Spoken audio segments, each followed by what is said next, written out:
Now I remember it like it was yesterday, though my beard's gone gray and the trail dust don't settle like it used to.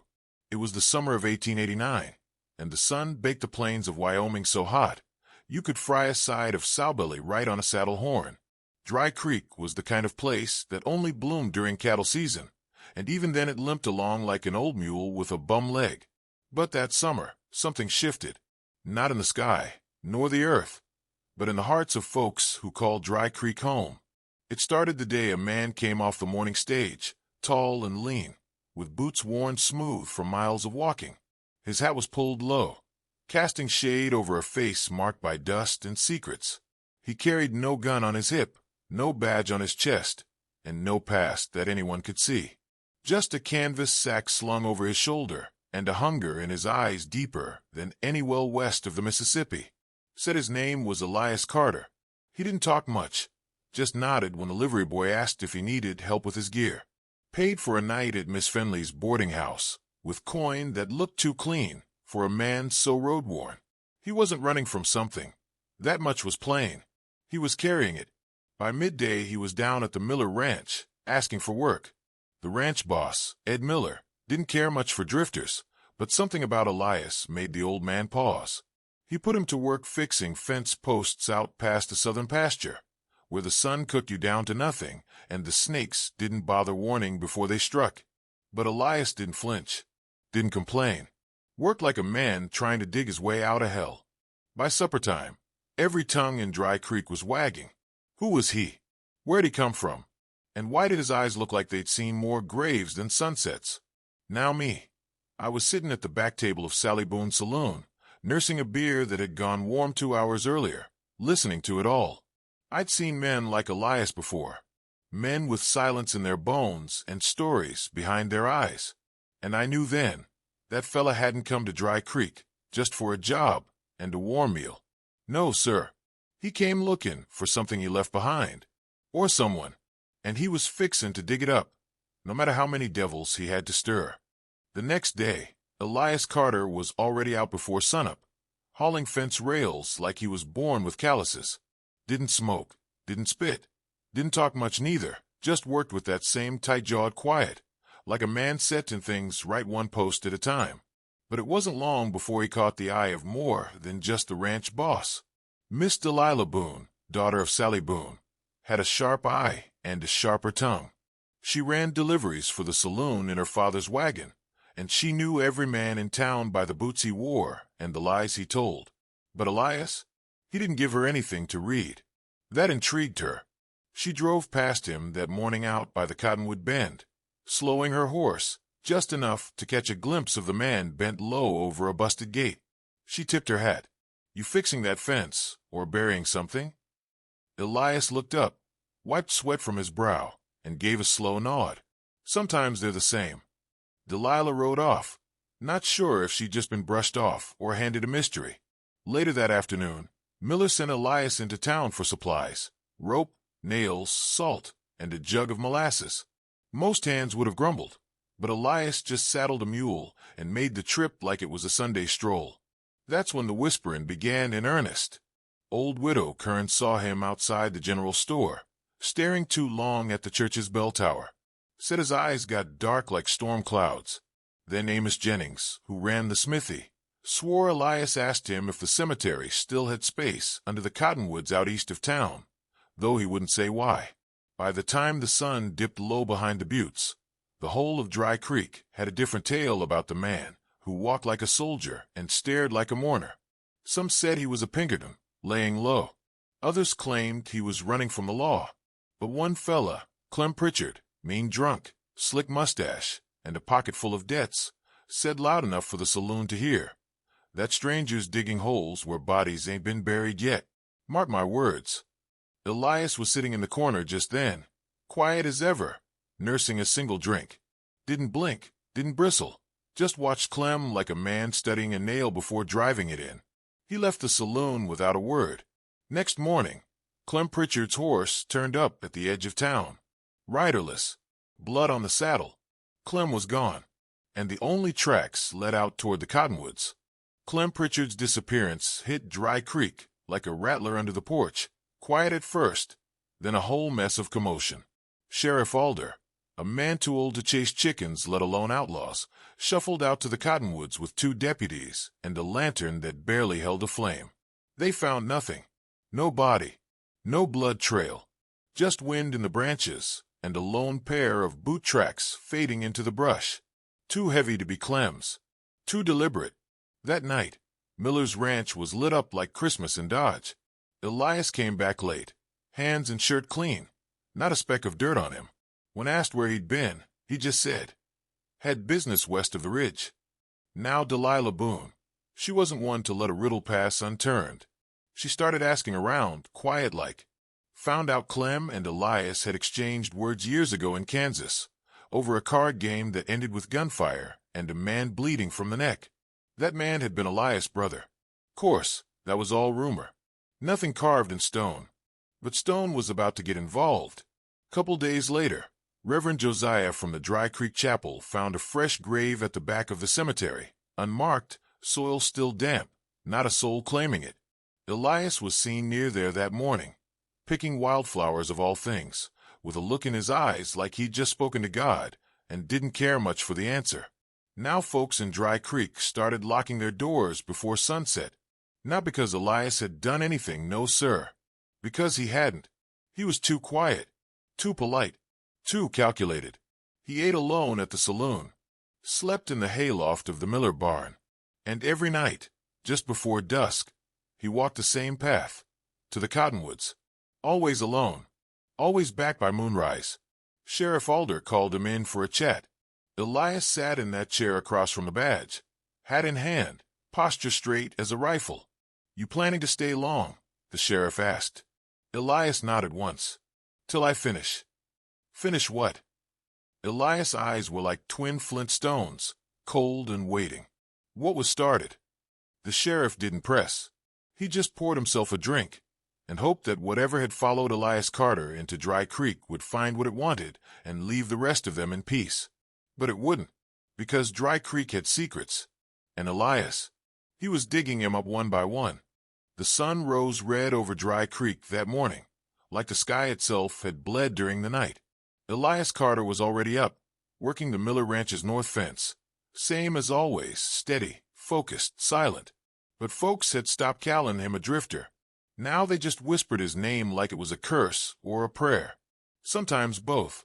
Delilah Boone cornered him by the old tool shed round midday. "You looking for revenge or redemption?" she asked, straight as a fence post.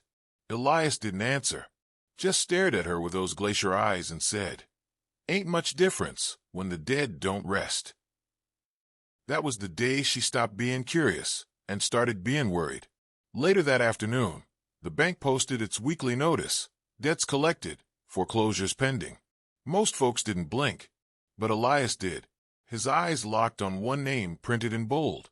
J. Barrett paid in full. Now that wouldn't mean nothing to most, except Jebediah Barrett was a man who hadn't paid for so much as a coffee in 10 years, owned half the water rights east of the county, and none of the conscience. Folks said he got his land after a fire cleared out the Dawson spread up near Coyote Bluff. And that's when it started to make sense. You remember that name, Dawson. The man Elias' brother died defending? Turns out that land had been acquired under mysterious means. A fire, a few missing documents, and a town too scared to speak. That evening, Jebediah Barrett's ranch went up in flames. Not a soul saw who struck the match. Not a soul dared to. They found Barrett himself in the barn, bruised and bound, but alive. Sheriff Alder asked who'd done it. Barrett spat blood and grit and hissed. "That man, Elias Carter. I seen his eyes."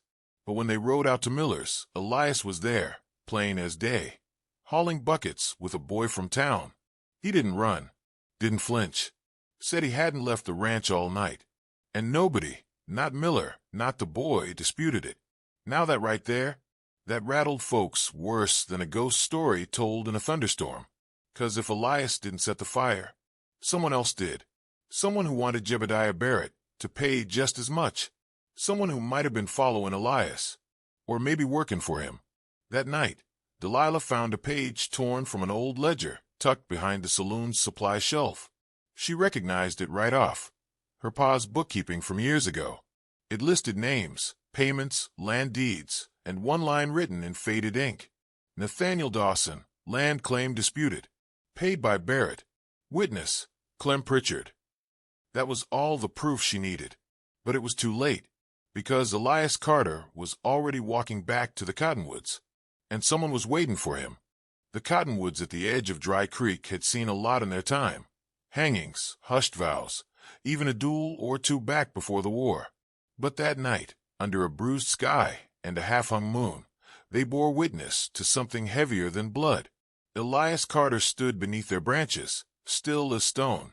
In his hand was a folded page, Delilah's page. She'd slipped it to him that evening with nothing more than a nod. No words were needed. The ledger spoke for itself.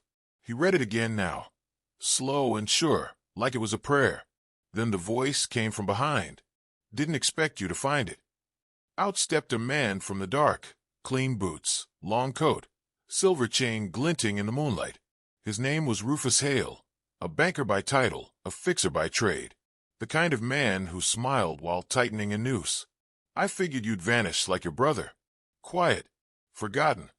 Elias turned, slow as molasses. My brother died honest. Rufus chuckled, low and cold.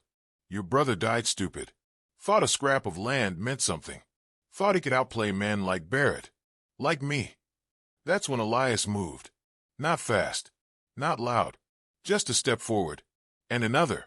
Rufus's smile wavered. His hand twitched near his hip, but Elias didn't go for a gun. He just kept walking. You had Clem killed, Elias said. He was the last man who knew what happened that night. The fire, the forged claim. He was drunk and loose-lipped. You know how these towns work. Justice don't live here. Only deals. Elias stopped 2 feet from him. Then let's make one. Rufus blinked. What kind? The kind where only one of us walks away. The wind stirred, carrying dust through the trees. No one spoke. Then Rufus went for his pistol. But Elias didn't draw. He stepped in, grabbed the barrel, and twisted. The gun fired once, wild, skyward, before clattering to the ground. Then Elias hit him. One punch. Solid. Final. Rufus crumpled like a puppet with its strings cut, face first into the dust. He wasn't dead, not yet. But Elias didn't finish it. He turned and walked back toward town, slow and steady. Left Rufus lying there with the ledger page pinned to his chest. By the time the sun rose, Delilah had brought Sheriff Alder to the cottonwoods. Rufus was gone, but the paper was still there. And so was the truth. The sheriff read it all, then spat in the dirt. Reckon this town's been sick a long while. Delilah looked east, where Elias had gone. Maybe now it starts to heal. Elias Carter didn't return to Miller's, didn't return to town. But that summer, folks started finding coins left on porches. Land disputes went quiet. And up near Coyote Bluff, a new fence was built, strong, clean, and marked with a single name carved into the post. Dawson. 3 weeks passed, and Dry Creek began to breathe a little easier. The saloon wasn't as tense, the sheriff wasn't watching the door so much, and folks weren't looking over their shoulders quite as often. But not everyone forgot. Delilah Boone hadn't. She'd taken to keeping Elias Carter's old canvas sack in the back of the saloon office. Most said he was gone for good, but Delilah figured a man like him didn't vanish. He just turned the page. One night, as the sun bled out across the hills, Delilah was sweeping up when a woman came in, wore a traveling dress, dusty but well kept, and carried a satchel that looked far heavier than it ought to. "Name's Meredith Dawson," she said, voice like wind through tall grass. "Elias Carter told me to come find the Boone girl if anything happened to him." Delilah set her broom down slow. "Elias sent you." Meredith nodded. "He said you'd know what to do." She opened the satchel.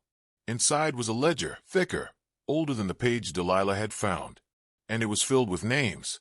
Dozens. Maybe more. Folks from Dry Creek, Coyote Bluff, even some from Fort McAllister. Each one tied to land sales, debts, forged signatures, every last crooked deal tied to Rufus Hale and his ilk. Delilah's breath caught. This is everything." Meredith's eyes were tired, but sure. He's setting things right. Quiet like. town by town. That night, Delilah locked the saloon for the first time in years and rode out to Sheriff Alder's with the ledger tucked under her coat. The sheriff read it by lantern light. Didn't say a word for a long time. Finally, he folded it closed. "You know what happens if this gets out?" "Yeah," Delilah said, eyes hard as river stones. "Dry Creek starts telling the truth." Word spread fast after that. Rufus Hale's old office was boarded up. The bank shut its doors one morning and never opened them again. Some of the landowners skipped town. Others tried to make amends. And through it all, nobody saw Elias Carter. But his name? It was on every tongue. He became more than a man. He became a reminder, a ghost with a purpose. And that fall, when the Miller Ranch harvested more hay than they'd seen in 5 years, they found something strange on the north fence line. A hand-carved sign, nailed right into the post. Just 3 words. "Let him rest."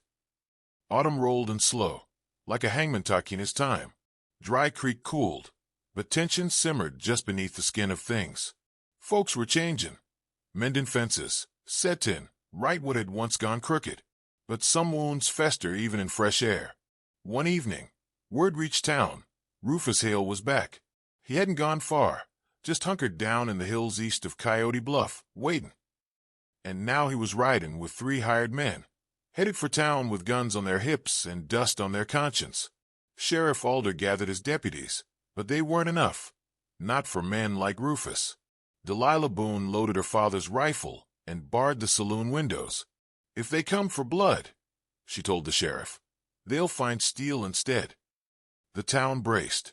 Children were tucked inside, doors locked, and the cottonwoods, they swayed under a sky gone black with thunder. Then, just past sundown, hooves thundered down the main road. 4 riders. Rufus in front, cold-eyed, smiling like sin. He dismounted outside the sheriff's office, hand never far from his pistol. "You got something belongs to me," he drawled. Sheriff Alder stepped onto the porch, hand steady, voice calm. "You're wanted for arson, extortion, and unlawful claim forgery." Rufus snorted. This town ain't got the backbone to see that through. And that's when the 5th rider showed. No warning, just the creak of saddle leather and the shimmer of a wide-brimmed hat against the lightening sky. Elias Carter. He rode in slow, calm, like he was going to Sunday service. No gun drawn, no word spoken. He stopped his horse 5 paces from Rufus, dismounted, and walked forward. Rufus drew, but Elias moved faster than a prairie fire in dry brush. He didn't reach for a weapon, just stepped in, grabbed Rufus by the wrist, and drove a fist into his gut hard enough to fold a tree. The others reached for iron. They didn't get far. Delilah Boone was on the saloon roof, her father's rifle singing fire and thunder. One outlaw dropped. Another fled. The 3rd froze when Sheriff Alder cocked his shotgun from the porch. Rufus groaned in the dust, hands bound behind him now with Elias' old work rope. And just like that, the war was over. No shots in the streets, just lightning on the horizon, and the last of Hale's empire crumbling into memory. That night, Elias sat alone in the saloon, sipping water while Delilah mopped up blood and shook her head. "You don't smile much," she said, passing him a biscuit. Elias looked out the window toward the cottonwoods. "Ain't much left to smile about." "Maybe not," she said, "but there's less to cry over now, too." And for the first time since arriving in Dry Creek, Elias Carter smiled. Just a flicker, but it was there.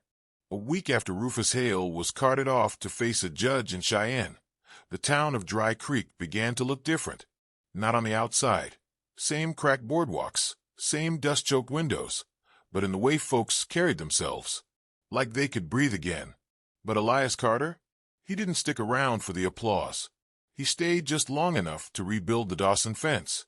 One morning, Miller rode out to the north pasture and found Elias there, packing a saddlebag, cinching his gear tight. "You leavin'?" Miller asked. Elias nodded once.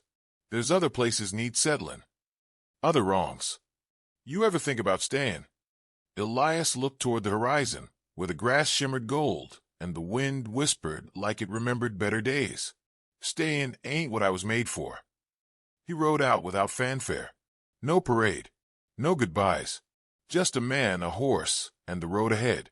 But what he left behind, that's what folks remember. At the church, Reverend Porter found a donation tucked beneath the altar, a satchel with enough coin to fix the roof and feed the orphans till spring. Miss Fenley, the boarding house matron, discovered her late tax note paid in full with a slip of paper that read simply, "For kindness, without questions." And Delilah Boone? She received a crate delivered by freight 3 weeks later. Inside, wrapped in oilcloth, was a ledger, one she'd never seen before. Its cover bore no name, just a simple brand D, the Dawson mark. Every page was blank, but inside the front cover, in Elias' careful hand, was a single line. Let what's done be remembered. Let what's ahead be earned. Delilah kept that ledger behind the bar, unopened, untouched. A reminder. And every so often, when a stranger wandered into town looking lost, tired, and worn thin by the world, she'd pour him a drink on the house and ask, "You ever hear of a man named Elias Carter?" Most hadn't, but some did. And those who had, they'd just smile soft, tip their hat and say, "He came looking for work and a warm meal." And after a pause, one full of everything they didn't need to say, they'd add, "But what he left behind made headlines across the West."